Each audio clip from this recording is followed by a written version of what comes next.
నానమ్మా 100 రూపాయలు ఇవ్వచ్చు కదా. నా దగ్గర లేవురా. పెన్షన్ మొత్తం ఏం చేస్తున్నావు?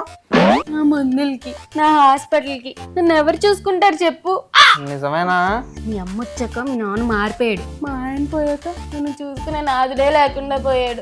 అదేంది తాతయ్య సాగు కారణం నువ్వే అంటగా? నానమ్మా నేనే ఏదో ఒకటి చేసి అడ్జస్ట్ చేసుకుంటాలే పోనీ. ఎందుకురా అడక్కడక్క అడిగేవు? నేనే ఏదో ఒకటి చేసి మేనేజ్ చేసి తీసుకొస్తా. నాగు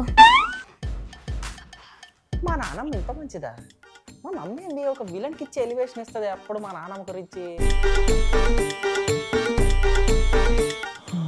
లెక్కెట్టుకో ఉన్నాయా లేదా? 500. నానమ్మా 500 నానమ్మా. Thank you Rama. నేను డబ్బులు ఇచ్చినట్టు ఎవరికి చెప్పమాకు. మీ అమ్మకి అస్సలు చెప్పమా, కులుకుని చచ్చిపోయింది. ఒరేయ్, ఫ్రిడ్జ్ కింద, బట్టల దగ్గర, మిషన్ మీద చిల్లర మొత్తం పోయింది. ఎవరు తీసారో మర్యాదగా చెప్పండి. దొంగతనం ఎప్పుడు నేను నేర్చుకున్నారా గాడిద? మనోడు ఎలా తయారయ్యాడంటమ్మో. నానమ్మే ఆ ముసల్దానికి ముడ్డే లేవదు. ఆమె మీదే వస్తావేంద్రా బడివే నిన్ను. ఏదో ఒకటి ఇద్దరికి గొడవ పెట్టేసా. Happy happy happy.